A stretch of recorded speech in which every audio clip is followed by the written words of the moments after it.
Welcome to the Hermitcraft recap. My name is Pixelriffs, our writer is LoyXP. Captions on this video were provided by Liara, and we too wish we were watching Is That Sheep Looking at Me right now.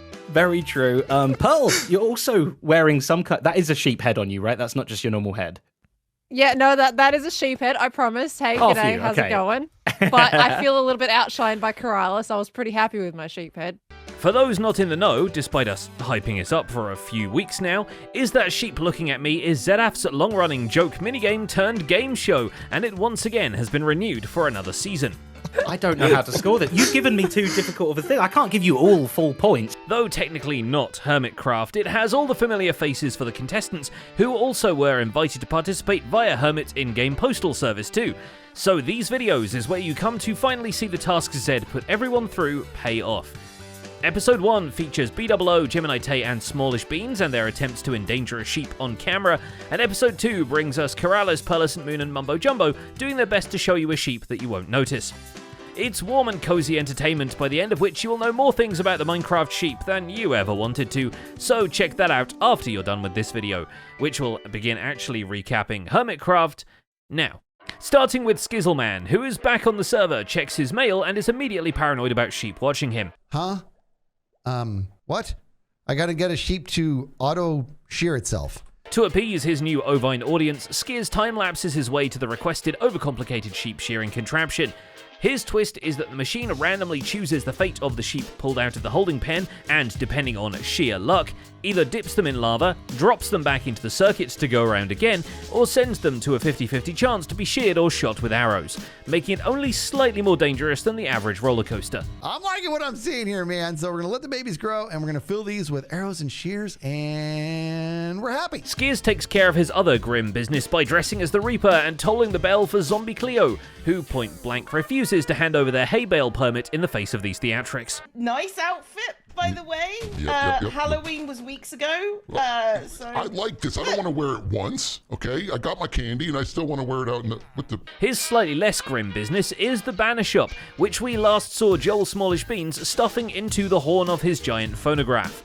Before he can be judged a hypocrite about the whole permit compliance thing, Skiz decorates the banner shop, first with some funky 60s chandeliers, then with everything else, on account of the full alphabet being represented around the walls. This is a lot of work, man. Believe it or not, like these letters, these are no joke. He also confirms that BOO will be working on the design for this season's Nether Hub, but Skiz himself plans to apprentice himself to B-Dubs, hoping to learn from the master builder. He will take on the grunt work of resource gathering or shouldering the burden of anything repetitive.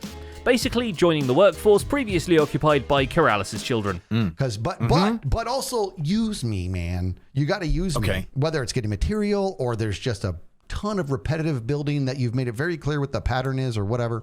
I can do that stuff. Though it's been a while since Keralis mentioned his offspring gathering materials for the family YouTubing business, materials are in fact gathered and things are indeed done. For one, someone done a thing to his base, and now it blasts Christmas music from under the ground, as if hell has finally frozen over. We know this is Jevin's doing from previous weeks, but what we didn't realise is that Jev also left the coordinates of the actual singing machine at the prank apparatus. It's not even December yet. I'm still kind of like celebrating Halloween over here. The hermits visiting are encouraged to grab a copy of the customised maps and enjoy localised Christmas spirit, which is hard to accomplish in Keralis' tropical-themed base.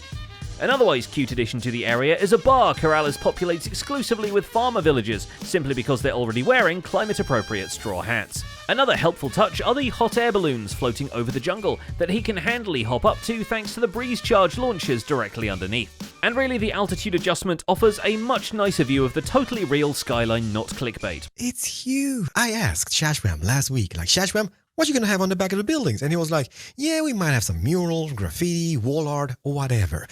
But nevertheless, the sheer size of this. Oh boy!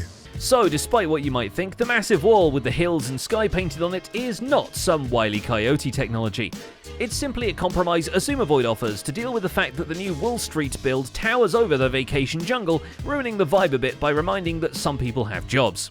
Yeah, that's actually really awesome from the inside too, right? you can appreciate it sort of in the same way, although the end gets cut off. Besides, Azuma really needed something to do with all that wool his farm has been mass producing. Having dug up a wool farm design from a season ago where the sheep just perpetually nudge each other into a long cycle of getting sheared, Azuma adapts that mechanism for the newer version of Minecraft and builds it 16 times over on the actual server.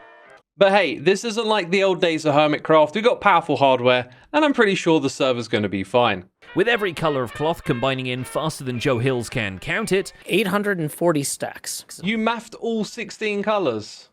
No, I didn't, but that's what you're now going to say. But now that I'm looking, but like when I was looking at the whole Woolen Collective is set to break records in work done to diamonds earned ratio, and that's sure something to be thankful for. Joe Hills celebrates America's favourite excuse for a turkey dinner with a Thanksgiving Day parade outside of Wall Street, and he's thankful that Azuma is here to enjoy it with him. Did you see the parade? It's already Thanksgiving here in America. This is amazing. Thank you so much. The server is quickly finding the most epic uses for an enhanced armor stand mod, and we'll freely admit that seeing a giant froggy balloon being towed through the air just makes us very happy. Hopefully, the giant mural now adorning the back of the Wall Street build makes Corrales just as happy. Well, I will say, until we see what Mumbo exactly has planned with the redstone, I don't want to make any choices. I did want to just stop by and, give a nice little Thanksgiving meal to each of the dogs, though.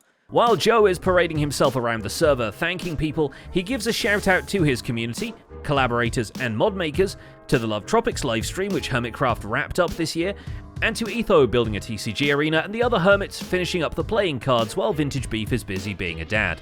He has given us a list of tasks that we have jumped into with alacrity. Speaking of which, Beef makes an appearance on the server to deliver a very wholesome episode, dotted with cinematics about life on his in-game farm.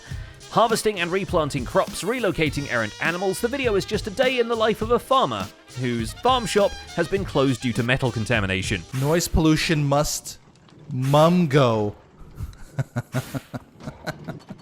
Oh. Yeah, a few things have happened while he was away becoming a new father, but it's nothing he can't catch up on, especially with Joe taking on the TCG project, and he still has time to attend to the farm a little more. Getting into a rhythm with custom trees, Beef dots them around the landscape until he has more trees than he can shake a stick at. I like it. I think that's pretty good. BOO, in the meantime, is invited to XB Crafted's Guardian Palace to shake his stick at every design decision and poke holes in it. No, for real, he adds skylights and various other aerodynamic openings. His artistic decisions are still nowhere near as awkward to explain as it is for XB to explain to Corrales why a massive version of him is being lasered from every direction on top of the temple pyramid. That's not even funny. That seems about even. You are forever immortalized in my base. You know what the creepy thing is? What? That I got the little blink mod thingy, right? Like where my eyes blink, and the thing is that the big statue blinks as well. But of course, any Corrales appearance in an XP Crafted video is but a reason to divert into a weekend-long minigame night. So this time they throw down, and mostly across, the mace race, as well as the poker night under the laundromat, where Doc has to Texas hold him accountable for every little bit of bluff, of which there is many. Overall, this Hermitcraft episode of XBs goes on for almost 2 hours, or as we here at the recap like to call it, 2 Doc M's. Doc M77 has been running his piglin farm long enough to have 2 shulkers of obsidian, and a prodigious amount of levels, although 1 phantom is enough to rob him of those in a brutal reminder of why you shouldn't free cam at night. Okay, slowly starting to panic.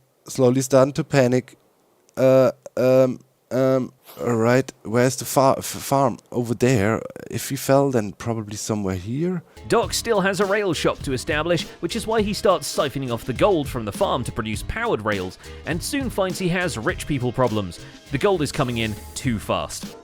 I need to go to the shopping district. Really? Ren is calling. They found a mystery? I'm not even sure if I want to know what it is. He only gets sidetracked by Ren and Corrales asking him to help investigate the mysterious obelisks that have appeared in the shopping district, and while to the trained eye they're obviously effigies of the creaking, Doc blames it on Joe Hills, because at this point, why wouldn't you? I mean, you know, whenever there's something weird going on that I cannot explain to myself, I assume it was Joe. Well, Joe is the king of weird, yeah. With that mystery solved to his satisfaction, if no one else's, Doc gets his personal rail factory up and running and is ready to stock a shop before the Popo comes knocking. And finally, there's Pearlescent Moon, who accepts Impulse's challenge to run the Metro Mayhem course, but quickly learns how to conduct herself. I'm gonna put my hat on. That was an odd request. that was an odd request. I get that. Pearl prepares for her appearance on Is That Sheep Looking at Me by dispatching any sheep that look at her, but it's also she can have a flock of decoys to leave in screenshots, once she figures out how far away they render anyway. She gets even more creative with it, shooting a pig with a glowing arrow so its silhouette could be mistaken for a sheep, then finally sneaks several sheep into a shot with the animals all name-tagged Dinnerbone to flip them on their heads. Catch the aftermath of this chicanery in Pearl's episode of Is That Sheep, available now wherever you get your Zedaf. We think she's in with a fighting chance, but just in case she has to do some other types of fighting, Pearl time-lapses her Fight Club arena atop the recently terraformed hillside above her base, and calls in the Three Stooges to give her some feedback. Yes. A triple dipple, as some people might say on the server. A triple dipple. Not all opinions are equal, of course. Right. What do you mean by that? Nothing. He's looking at me. Wow. You're looking at me! Pearl has to really push them to draw out the constructive criticism, but luckily construction is something these three specialize in. And when Scar mistakes a ballroom for a bull pit, fortunately Etho has brought the balls with him. See? Ow. Okay. Hey! See, there we go. Yeah. Come on, Sky, you got this. You got this, buddy. You gotta time it just right. And that's about it for this week's recap. Our writer is LoyXP, and my name is Pixel Riffs. Captions on this video were provided by Liara. Don't forget to leave a like while you're still here, and subscribe so you won't miss future recaps. Thanks for watching, and we'll see you next week.